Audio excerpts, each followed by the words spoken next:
Welcome back to another podcast of Ramchal and Red Bull.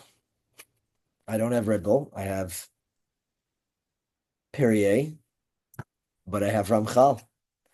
So here we go, inching our way along the biggest chapter in Mesilas Yesharim with the Midah of Nikios.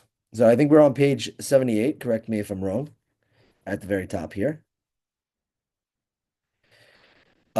Yes. Okay. So we know exactly what the Midah is at this point and what we've been talking about, going through different categories. So Zakta Ramchal on top of page 78. Until now, I've discussed those few mitzvahs that we've noticed people stumbling over frequently, and these will serve us as a paradigm for all other negative commandments. There's no prohibition that doesn't contain diversified and detailed aspects, some of them more stringent and some more lenient. Basically, all averos and really all midos are on a spectrum. Do you know what the word midah is when we talk about midos? Sneak peek for Spring Regional this weekend. We're just going to talk about it. What are It's midos? traits. Traits. What is the actual definition of Measure. measurements, right? Measure. Because all traits have to be measured to a certain extent, right? It's all a spectrum. There is no midah that you can say is wholly good and totally evil in and of itself. Um, there is a time and place, as Shlomo Melech said. There is, times for certain things. So there's a no intrinsic good or evil midah. It's just about finding that, striking that right balance and using it proportionately, measured midah. And one who wishes to be clean, wishes to be clean, must be clean and pure in all of them, right? Not picking and choosing and selecting here and where. Okay, so here we go. So Chazal of blessed memory have already said in Shir Shirim Rabbah, your teeth are like a flock of sheep. What does that mean? Let's find out. Oh man, I was so close. Meaning that just as a sheep is modest, and so is Israel modest and virtuous in the war with Midian. Rav Huna said in the name of Rav Achav, not one of them, of those who went to war, put on the tefillin on their head before putting on the tefillin on the hand. For had anyone done so, Moshe would have praised them, and they would not have Moshe would not have praised them, and they would not have left their peace. Again, since I went to yeshiva and not seminary, I'm not a baki in Tanakh. We have to ask Tanakh and T Rabbi to understand the background of the story, but let's see where we're going now. Similarly, in Gemara Yushalmi, it says, one who speaks between the blessings of Yishtabach and that of Yotzer has acquired transgression for himself and must return from the battlefield. Wow. Right. One of the reasons why, if you know in Parshas, um, Shoftim, I believe, we talk about the things that you get sent home from war. And the very last thing in the thing is that the person is scared of battle and they're sent home. So there's two ways to understand that. Shot is number one is they're just scared of actual fear. I believe that was the opinion of the Rambam. But I think Rabbi Akiva, but I'm going to put a disclaimer on that because I don't know if I'm getting that right. But in other opinion, who are you talking to? What is going on She here? talks to herself all day. Oh, really? Is that what's going on? You get really I excited. want to say it out loud, but the thing is, you're teaching and you're recording, so I'm not going to interrupt the flow of teaching. If we were in person, I would have already like started shaking, and you'd have been like, "What are you going to say?" But because we're on Zoom, I could just talk as much as I want and stay muted and still hear what you're saying, so it's perfect. A little weird.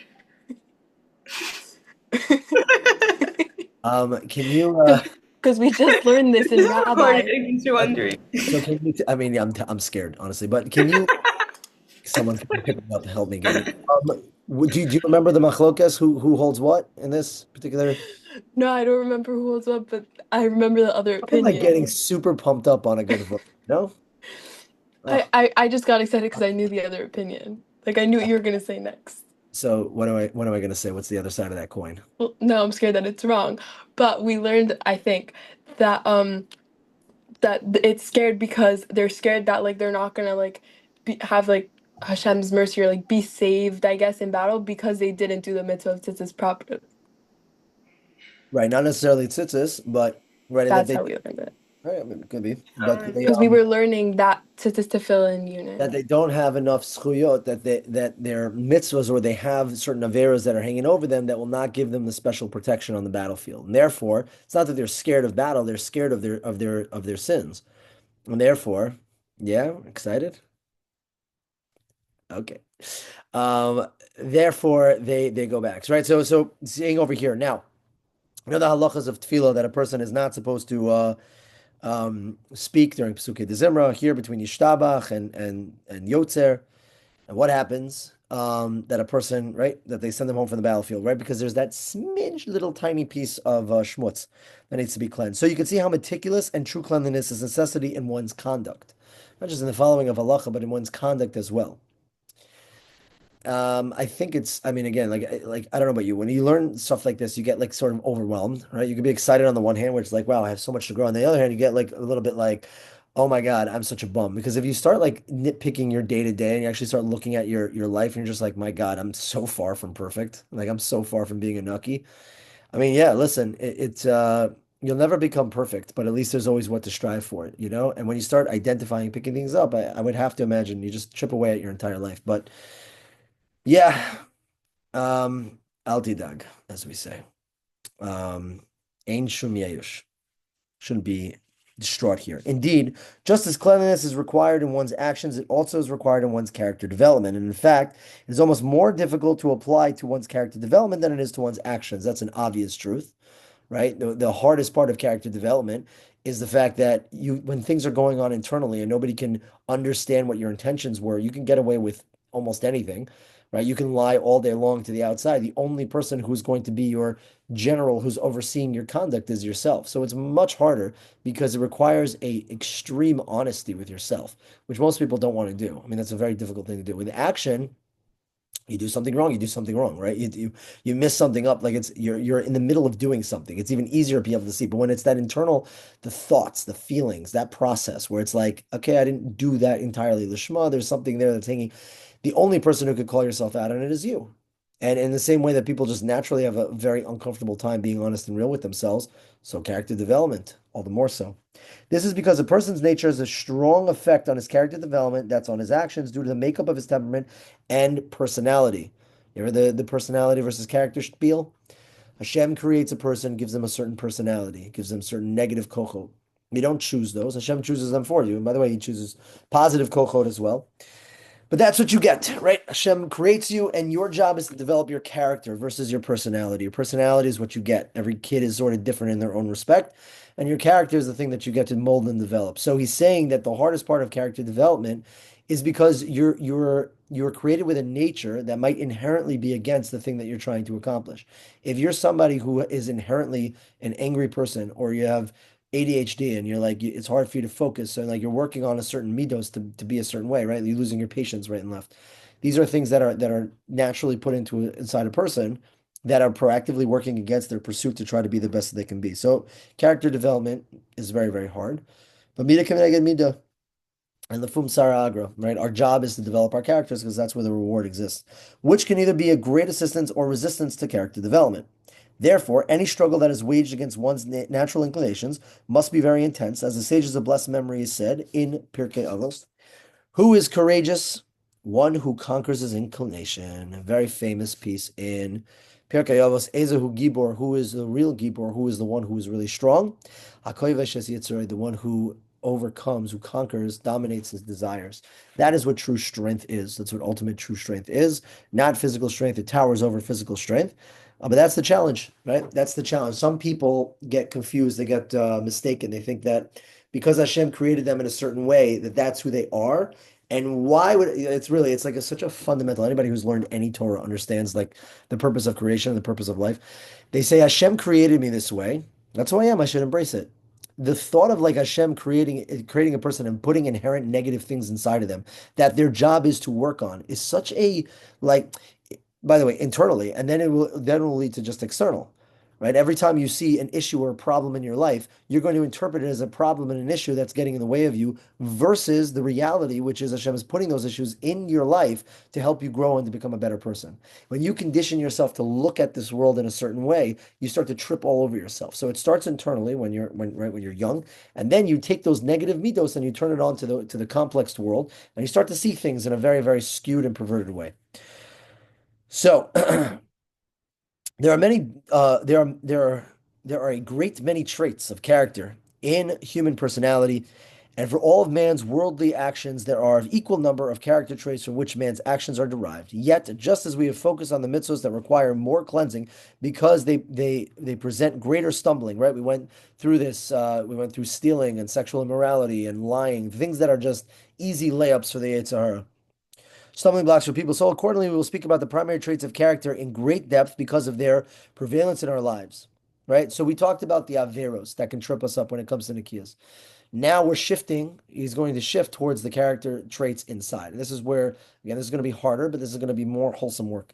These are pride, right? Which is essentially gaiva, anger, envy, and lust.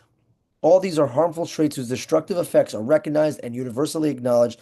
The proofs are not necessary. Again, these all are not they're not bad things, right? They are not inherently bad things. There is a time and place for pride, right? I would say gaiva, not arrogance, but there is a place for pride or proudful, right? Pride can be an incredibly terrible thing that can turn into gaiva, but pride also, when it comes to having self-esteem or having pride, l'shem shamayim, for recognizing that you have a neshama inside of you, to have pride over such a thing.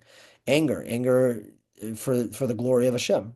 Um, Envy, right? If a motivating factor for someone to be able to climb the ladder in Torah, and lust again as well, like for Hashem in a interesting way to put that. But someone who has such a desire, almost even a lustful desire, and I will make reference to the book that I'm reading, the Attachment, who talks about the love languages, and has an interesting chapter in terms of physical touch in relation to service to Hashem, and in the relationship with Hashem as well. So all these midos have the downside and the positive side as well, but the midah, the balance of them might be skewed. For example, anger. Anger is something where, even I believe it's the Rambam who says there's no even point even exercising it because it's too dangerous and you can fall into to the trap of anger. Anger could be like a terribly addictive negative character trait, but there is situations where anger would be appropriate. Yeah. You were saying this exact thing today in Learn and Earn. It like fit like perfectly. Ooh, I mean, I So wasn't there, so it wasn't me. now I'm just saying, like everyone was thinking No, that, but and we everyone would just say did it, it but no today one in wanted to say it, so Learn. I'm gonna say it. Like I could see her box jumping up and down, so I was like, okay. Yeah, I was just very Oh, excited. her box. Um, and the camera angle's this way, so just like a little pogo. All right. Shkach. Oh, tonight was the last one, right? It was so sad. It was so happy though. It was so It cute. Wait, made it's me aware. over? Yeah. Yeah. Where are you? No, wait. No, You, I you like I'm hibernate stuck. for a month and a half, He then you never show up went to learn. expecting people to wait for you. It's unbelievable. No, but like I'm saying like today's lesson. That's it. Let's continue. No, we Let's still do have two more. more of this. They are harmful both intrinsically and in the outcome. All the functions outside the parameters of intelligence and wisdom, and each one by itself has the capacity to lead a person to severe transgression. So referring to pride, right? This again borderlining guy of a person feeling full of themselves. Um, okay, Gaiva. Ala Gaiva. Mikra Male Mizahir Omer. Okay. Okay, so in the Torah, it especially says, "Let your heart not be." I'm sorry, and your heart will be proud, and you will forget the eternal Hashem.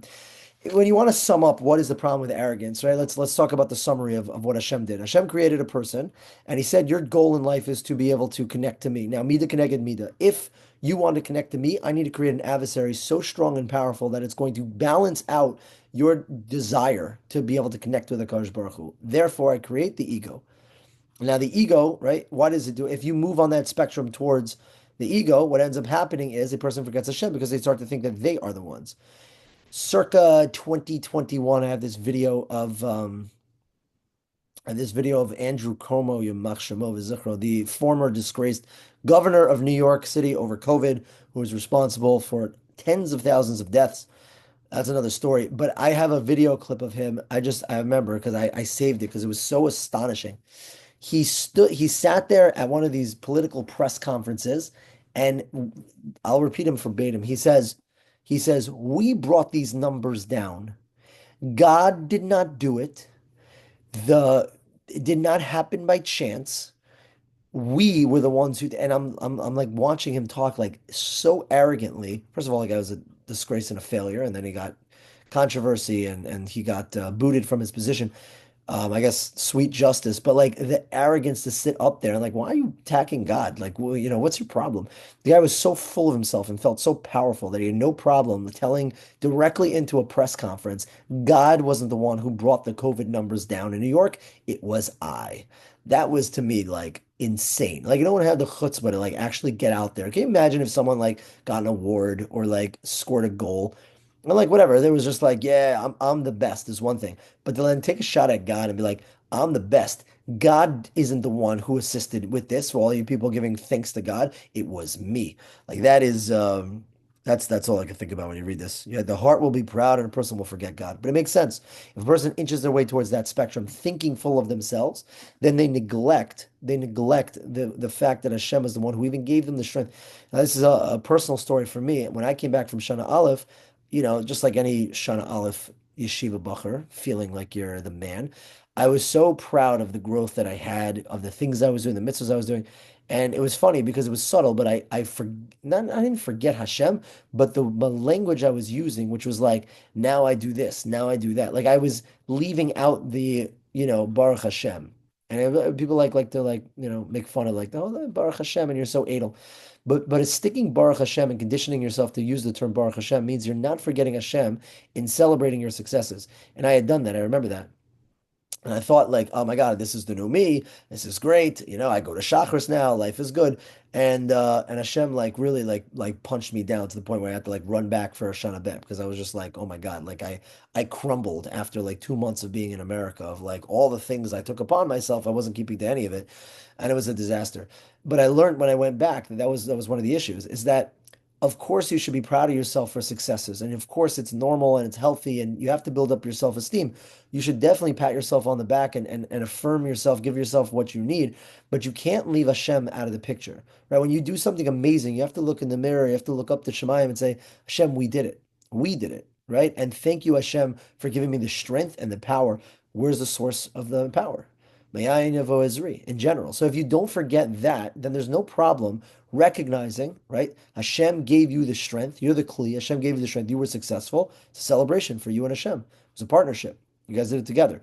And it's very subtle because if there's a part of you, right, you make a CM. Okay, there's no boys here. So what's an accomplishment for whatever. You do something amazing. I'm sorry, it's late.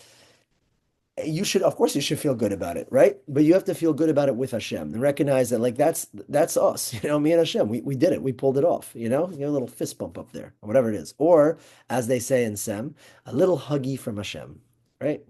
Or a little, yeah, is that the expression? A little kiss from Hashem. Yes, what do you got? I was reading my notebook of Chovos HaTalmidim from last year, and and he said, little hugs and kisses from Hashem. And I wrote in the side, that's so cute because you were talking about it. I forgot the context, Really? but you've said that before, and I thought it was really funny before, and I wrote it down before. Yeah, and then you go to Sem next year and you're just like, oh, that's where you got it from. Yeah. Yeah, it's important to I'm a big fan of opening up a notes tab in your phone. And when you get little huggies from Hashem, you gotta document the encounter. It's very important. But yes, okay. So that's what that's Gaiva, and that's what the ego is going to do to a person. Referring to anger, our sages of blessed memory said, whoever gets angry should be regarded as though he is engaged in idolatry. There's also a very famous comparison in Gemara Shabbos where you talk about idolatry being anger. Now, why would you make that comparison? And the answer is very simple. When a person is angry, or should we say the term seeing red, right? If you get to that point where you're so hot that you're fuming, you're seeing red. There is nothing that exists in the world outside of your anger, of your kas. And therefore, when a person is totally, totally consumed with anger to the point where rational thought goes away, it's like you're drunk on anger. There is no Hashem. At that moment, you're going to do and say what the anger dictates you to do. Now, what's idolatry in its simplest term?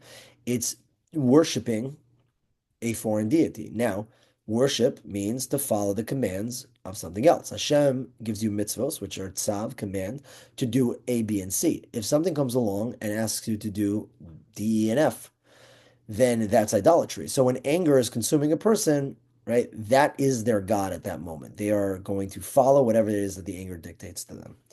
And that's why it's referred to as idolatry. Now, there's other midos as well. The Gemara talks about laughter, a person losing themselves in just pure unadulterated laughter to the point where they also lost a sense of control. Well, I mean, you could pretty much say it almost any midah, but yeah, anger being up there because anger is one of the most destructive things.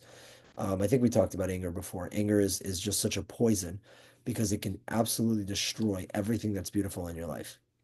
And when I say that, I mean relationships. Almost every relationship under the sun, if you struggle with anger, you can damage any friendships, family relationships, your spouse, your kids, God forbid. It's not bueno.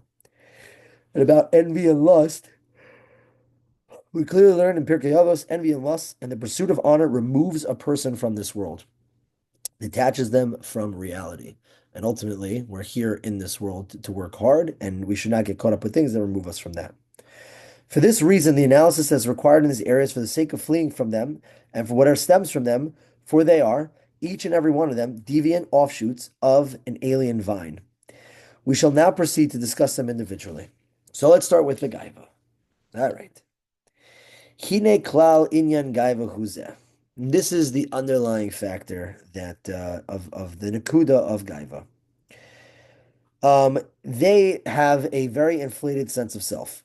And his heart, it's deemed him to be worthy of praise, right? Inflated sense of self. Let's say a narcissist or someone who's well on their way has narcissistic tendencies, is well on their way. There are certain people who have a very inflated sense of self. Now, I encounter this all too often.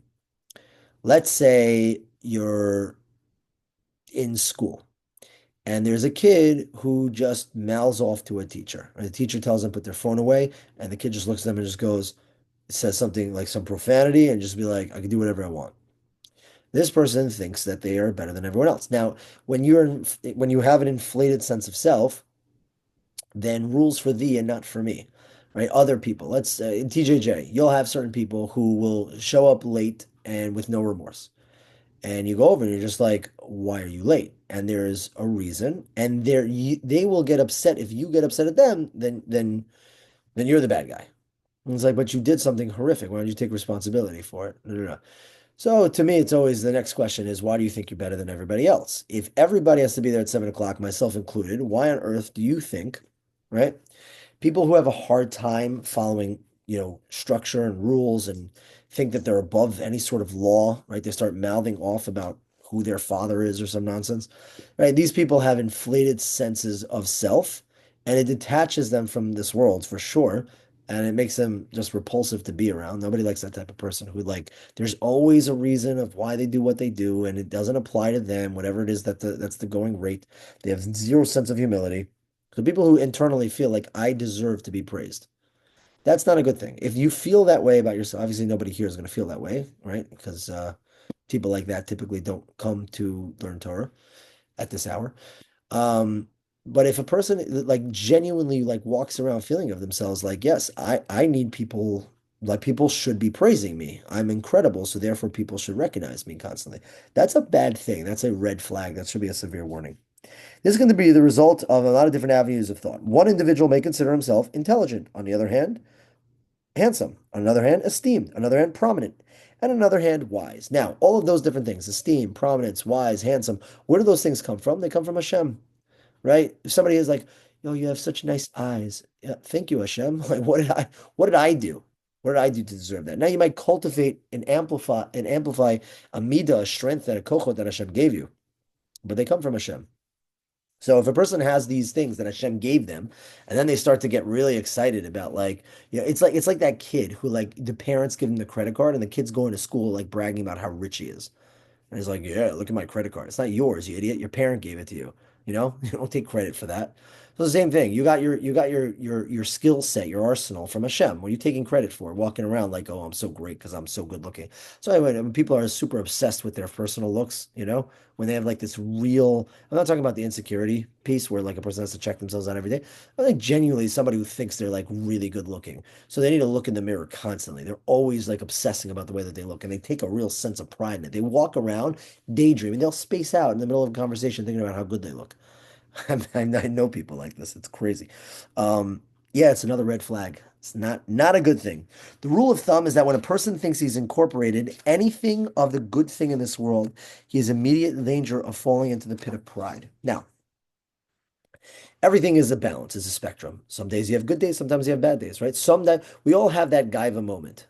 We all have that gaiva moment. You ever been in that moment where like you're talking and then you're talking about like your own experience of like how I did it or how I would do it, and then it comes out in just such an arrogant way, which is just like, yeah, no, I'm the best at that. Whatever. It comes out, and then as it comes out, you're like thinking in your head, like, I didn't like the way that sounded, like that was a little bit like yucky. Um, so he's a hero. So you have to constantly be on top and monitoring that type of stuff. Why? Because with all these midas, it's on a spectrum. You're always subject to fall. If you dabble in it a little bit, if you play around a little bit, right, you get a little bit comfortable in that area, you're always susceptible to fall into it. It's like, you guys remember Flappy Bird, for lack of a better analogy of it? Yeah? No? You're not gonna get the analogy if you don't know what. Okay, but Flappy Bird, right? So are we, in terms of like our midos, are kind of like the same thing. We're always just like on this like decline, and like we have to constantly clock the fish to like keep them up to like get through the different things, right? Oh, there we go. Someone's spacing out over here. Let's see. Yo, Danielle. Aggressive. Yeah, right. Hold on. Do you like my analogy? I thought it was really good. I thought it was good too. Okay, thank you. I think Good. because you have to, It was yeah. amazing. I really liked it. I give the best analogies, just the best. Um, it's something you always have to maintain a level of self-awareness on because by like again, you can have good days and bad days. There'll be some days where you're just like, wow, I just had a guy of a moment. Like that was I got to check myself. Okay, fine. That's fine. You bounce back, but you can't allow yourself to give it to it. Why? Because you can literally fall into this pit of pride. This is nobody got there overnight. Okay, I don't believe narcissists are born. Right? They might have tendencies, but I think that when you give to that tendency and they're not rebuked when they're young, then it concretizes into full-on narcissism. It's just okay. Now there's just no hope of return. You're going to go and proceed to make every single thing about yourself, and people tolerate you. Nobody likes you, but they tolerate you. Right? Okay, it's a family member, so like we gotta, spend Shabbos together. But like nobody enjoys when they open their mouth because it's like, how many more times can we hear about you? Yeah. But once he has decided that he is important and worthy of praise, it leads not to just one development, but rather numerous and diversified results, some of which are contradictory, although they derive from one cause and direct towards the same end. By the way, Midos as well. It's like a spider web. They're all like gateway drugs. When you get involved, like no one Mida is like, oh, it's just that thing. It's going to lead to other things. There's going to have a complex smorgasbord of bad character traits because one thing will lead into the other, and this, and then that. Someone who's angry is also not patient, and then they're going to get lazy, and then it's just one after the other kind of thing. So with pride, you got to be very careful. But disclaimer, this is a more of a male struggle, I feel, than a female struggle, in my experience. Women don't have as hard of a time to have a little humility. They struggle in other areas for sure, but it's rare you're gonna find someone who's like super balgaivish as a girl. Not as common. For example, one type of an arrogant person thinks to himself that since he's worthy of praise and is special and distinguished individual in his own esteem, it therefore benefits to behave in a manner that is singular and distinguished, with great dignity. Whether while walking, sitting, or arising in the manner of his speech and all of his actions, he walks only very slowly with measured steps. He never sits but reclines. He gets to his feet slowly, the way a snake raises himself. He does not converse with just anyone, but only with people of eminence. And even then, he has ways of speaking tersely. I don't know what that word is. In the manner of the pagan divination. In all other actions, his movements, his deeds, his eating and his drinking, his habits, his clothing, and all of his ways, he conducts himself with great dignity. All of his flesh were made of lead, and his bones were made of stone or sand. Right? the way that a person carries, it's going to leak itself into every single area of your life. You're going to be in a constant state of avera, which is nuts. The other type of arrogant person is one who thinks he's worthy of praise and superior qualities has all the right to terrorize the world, and everyone must tremble before him, since it's unfitting for people to approach him, to talk to him, and to request anything of him. Oof, this is like full on out. These people, I don't, you got to stay away from them. And if they were to thrust themselves upon him, he will frighten them with his voice and confound them with the breath of his lips. Respond to them insolently, with a face that is always contorted with anger. Not bueno. We all know that parent of the friend we have. Another type of arrogant person may think that he's so great and esteemed that honor is inseparable from his being, and he has no need to cultivate it. And to demonstrate this, he behaves in a manner of the humble and in an exaggerated fashion, exhibiting great abashment and limitless humility, while inwardly he haughtily says, I am so exalted and so expected that I no longer have the need for honor, that I could forego it since I have it in abundance. I actually heard a shir from Reb Wallerstein this past week. Um, he was talking about there was a guy in a yeshiva. I don't know what the story had anything to do with what he was talking about, but it was a funny story. Anyway, I think it's relevant here, so I'll just repeat it because I just heard it. There was a guy in a yeshiva who, like, his thing was he would stand up and he would scream out in the base medrash. He'd be like, "I am worthless. I am nothing. I'm like dirt and ash and dust." Right? He would do that every day. He would stand up and he would genuinely scream, "I am nothing. I am worthless." And everybody knew that was that guy. So a new guy comes in who's never been to a yeshiva before, and he sits down and he sees the first guy get up and do his performance. I am nothing. I am worthless. And he looks at him and he's just like, he sees it every day and he's like, wow, that's really beautiful. I wanna emulate this guy. I want to be like this guy also. So one day after the guy gets up and tells about, belts out in the base medrash how he's worthless and I was nothing, the other guy stands up and does the exact copies of like exact same thing, word for word. He gets up and he just goes, I am nothing, I am worthless, I'm a bum, da da da. Da." And the first guy stands up and he just goes, hey, I'm the only one, I'm the only one who could be worthless around here. It's actually funnier. I say it the second time around. Anyway, that's the story. It was cute. You're right. False humility. When I ask in the interview question, I say, one of the questions, why are you special? And more often than not, it's really remarkable to see like the sort of twisted version of like humility that people think that they have. Most kids respond with like, I don't know, like it's awkward. Like I don't want to sound arrogant. And it's like you just got the whole thing backwards. You have no idea what it is to be an unav, right? The fact that you don't want to say something unique and special about yourself because you're nervous that you'll come off sounding arrogant. Eh.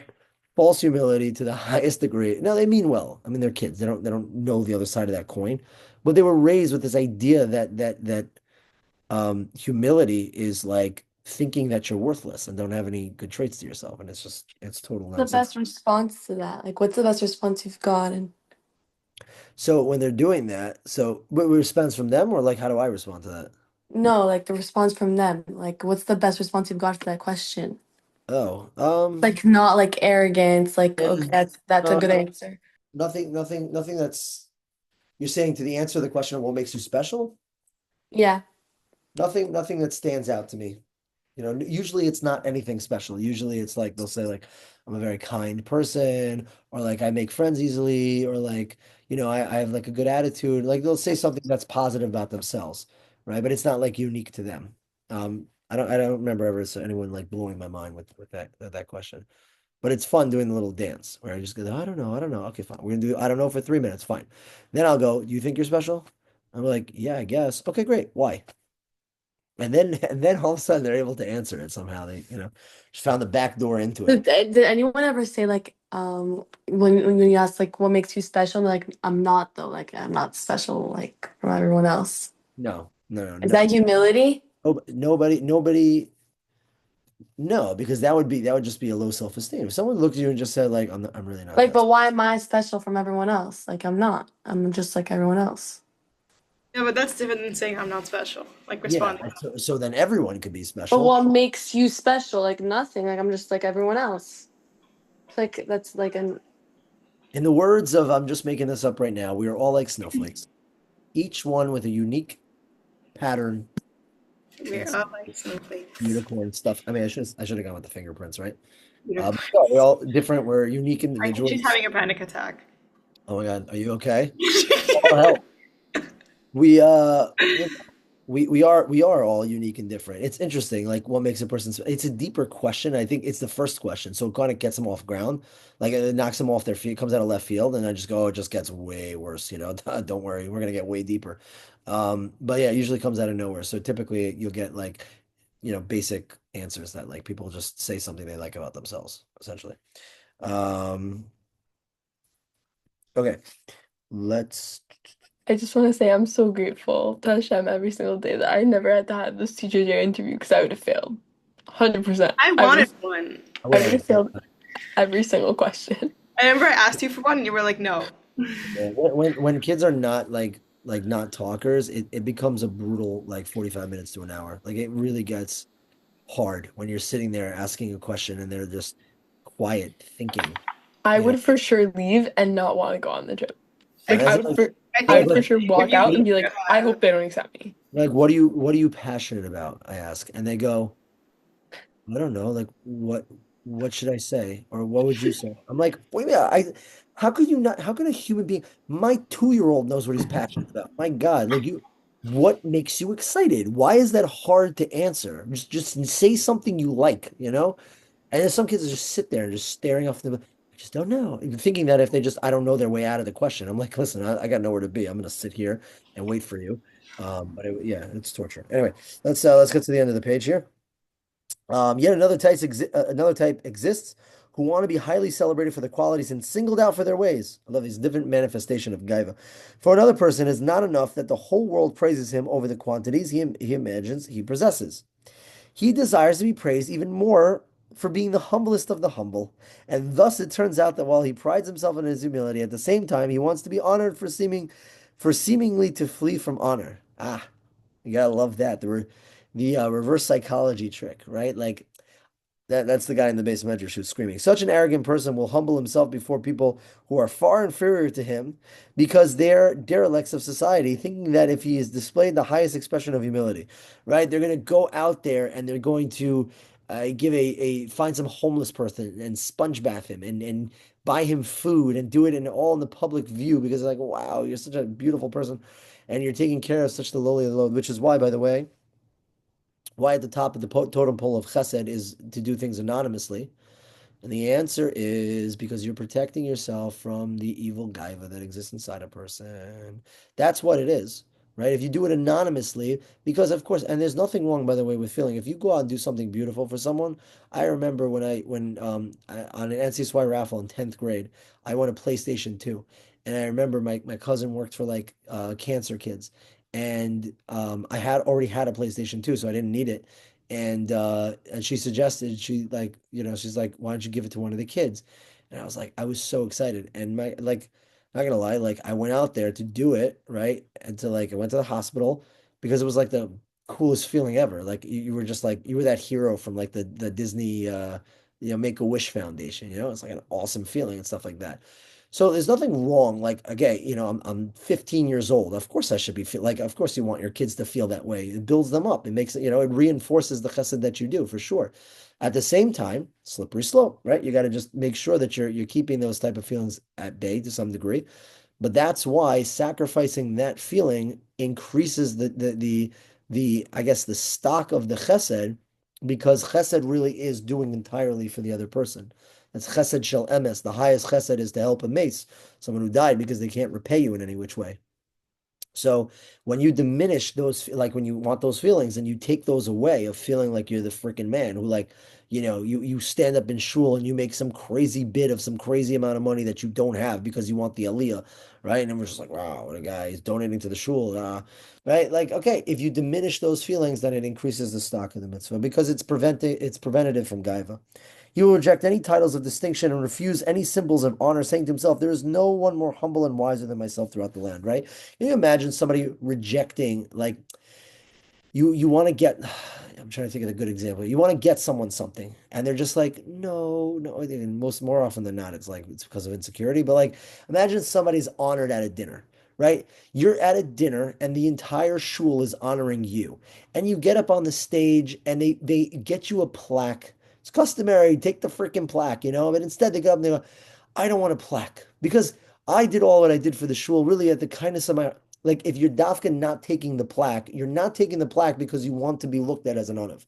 It's the normal thing. Take the plaque, right? You're getting honored at shul. It's basic common decency. You don't want to hang it up on your wall at home? Fine, that's fine. But take the plaque. Don't stand on the stage talking about how you're not going to take the plaque because you're such a good guy. That's the issue. You're using humility as the agent for gaiva. Whatever, fill in your own blanks. But you're chap, you understand the concept over here, right? Now, how can a person truly, I mean, you can usually get a sense, when the spidey feelings are, what is it? Spidey senses are tingling. You're like, I just feel like this guy's like just full of it. Oh, you're such a great guy. Inside, you can like get that sense. An authentic person can feel the vibes, whether or not someone else is being authentic or inauthentic.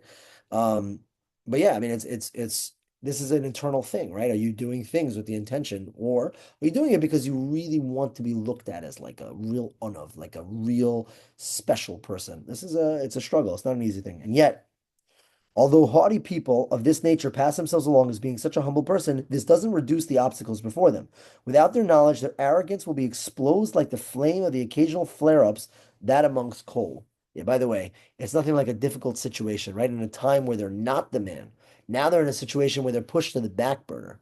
You know, I remember this is a challenge for me. Let's do vulnerability hour, when I was a young advisor, I was like, I was the man. I was always going to be the one who like had the biggest chabura and then this and then that. And I remember in 2017, this was such a humbling moment for me, right? We would do the Jewish futures game. And like if we were gonna do like if we're gonna play that game of like grab your favorite advisor, right? Like it's all optional. Go to your favorite person, okay? I remember it was the first Shabbos. It was the first Shabbos. I'll never forget this. This is crazy. This is the first Shabbos we were in Chispin. This is 2017 TJJ, and we had the Jewish futures game. And I made the announcement. It was like 40 something kids, right? And I said, everybody go to the advisor. Like there's like seven of us. Just go to your local advisor and break out for the next 45 minutes. Go. And everybody broke out into the thing. No one came to me. I sat in a chair and no one walked over to me. And I promise you, I remember my thought process. I remember thinking, maybe it's because I said advisor, right? Not, and then I'm like, man, but maybe a lot of them don't know me yet. I'm like sitting there feeling like, oh my God, like no one came to me. And I remember feeling, I was like, oh, and then it was like, wow, this is such a good hit, shot to me. Like I'm gonna walk around, like I see in my head, like making excuses as to why like no one came to me. No one was interested, like, and that's okay. And it was such a humbling gut punch, because I wasn't used to it. I'm used to like if I sit down, like me versus like the other advisors, of course I'm gonna get more people. And it was very eye-opening. I learned a lot of things that summer. My God, that was an educational summer for me, big time. It was good stuff. I would tell you that, right? The funniest part is the fact that I'm sitting there, pathetic, making like thinking in my head reasons as to like why no one showed up. I was like, I used the word advisors. Maybe I said. Then I looked over. My assistant director had people. I'm like, no, so that can't be it. It must be like because maybe I made the announcement. Maybe they thought I wasn't participating. Anyway, um, good times. We've come a long way. The sages of blessed memory have made up the use of the following parable to explain it. It is comparable to a luxurious house filled with straw. The house had a hole in it, and the straw used to fall through the holes. After a few days, the straw fell through the holes, ended up outside. All the straw fell up outside the house. At this point, everyone knew that the house was really a barn for straw. And the same applies to this situation. Oh, it's a great analogy, right? Like you see somebody who's just like, oh, they're such an honor, they're the best.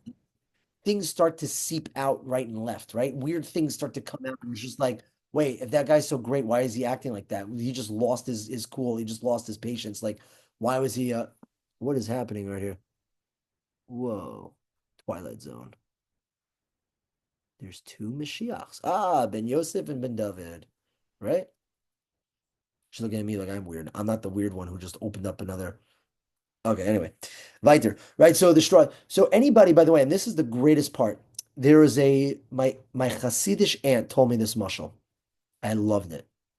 She said, a guy's walking with a cup of coffee, a guy bumps into him, spills the coffee.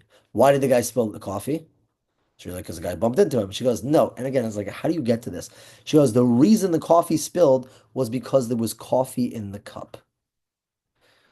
If there was no coffee in the cup, the coffee wouldn't spill, right? What is she talking about? She's saying in your life, everything that you put into your cup is what you have inside of yourself. And life gets funky, and there will be turbulence and winds and hurricanes, and life will have bumps. And whatever bumps you, whatever's in your cup is what's going to spill out. So if you are trying to be a certain way and your midos are not perfected, you're going to get right. If you're an impatient person, it's going to seep out right and left. You can try to present any way that you are. You can try to be anything that you are. But when you spend enough time with a person, the negative things are going to start to seep out like the straw of the house. And over time, people are going to see it enough times and say like, they're not what they're presenting to be. Really, you see that there's a lot of issues over here seeping out. You have to be authentic and genuine in your character development and in your growth. And the same applies to the situation. They will not be able to conceal their true selves forever, and their malice will become apparent through their actions. Even the means that they are used to, based on modesty that is flaws and humility that is delusionary. There is a very famous saying that MS will stand and Sheker will fall, and I believe it to be very, very true. MS being what is truth. What is inside a real person, their authentic self, it's going to reign supreme over time. Time will show all, it will tell all the way that a person is, and you can't cut corners when you're trying to work on yourself. And if there's this thing that's a reoccurring thing that keeps popping out, you have to have good friends and good people in your life that point it out to you. You should honestly work on yourself to the point where you can identify it in yourself. That's like the hugest victory, right? Where you're able to actually catch it and point it out, not give it to yourself, right? To make a note of it. Like I just had a gaiva moment. I acted a little bit arrogant, right? I didn't like the way that I described that situation. I didn't like the way I responded to him or her. I didn't like it. It rubbed me the wrong way. Good. That's good. That means you're woke. Your mind is awake to the things that you act and you catch it because you will prevent yourself from falling over that cliff and having it totally, totally consume you. So we're going to continue next week. We made a little bit of ground. Right? You too. 8 more pages there. We're going to continue talking about gaiva and humility. Maybe we'll dive into well, it's actually we're gonna learn about it and talk about it this Shabbos, so I don't want any spoiler alerts, but I really do love talking about what is the true essence, the true definition of humility and how to navigate it and how to manage it and stuff like that.